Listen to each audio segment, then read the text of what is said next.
केंद्र सरकारच्या कामगार विरोधी धोरणांचा विरोध करण्यासाठी आपण बघू शकतो नागपुरातील संविधान चौकामध्ये कामगार संघटना संयुक्त कृती समितीच्या वतीनं हे धरणे आंदोलन या ठिकाणी करण्यात येत आहे आणि वेगवेगळ्या कामगार संघटना या धरणे आंदोलनात सहभागी झालेल्या आहे।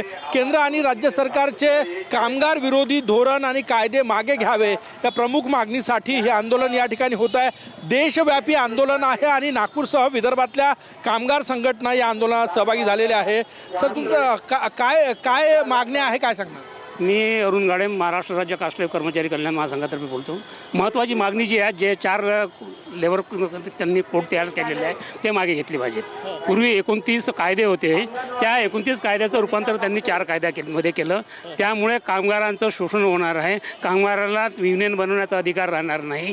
कामगारांना कायदे काय म्हणतात 8 घंट्याचे 12 घंटे झालेले आहेत, हे एक प्रकारचं शोषण आहे, हे थांबलं पाहिजे, हे कायदे रद्द झाले पाहिजे। यासाठी हे आंदोलन सुरू आहे आणि जोपर्यंत कायदे रद्द होत नाही तोपर्यंत हे आंदोलन पूर्ण भारतभर सुरू राहणार। तुमची काय मागणी आहे? मी Vitthal जुनगरे CITUचा general secretary.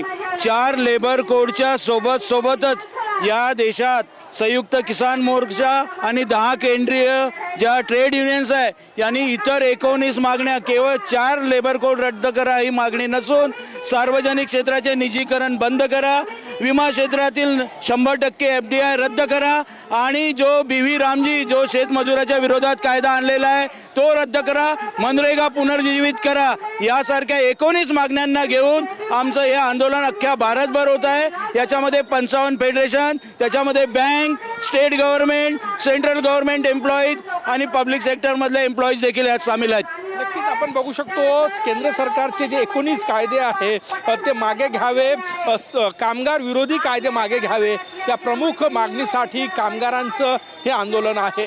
Cameraman Sachin सायमसह गजानन उमाटे, TV9 मराठी, नागपूर।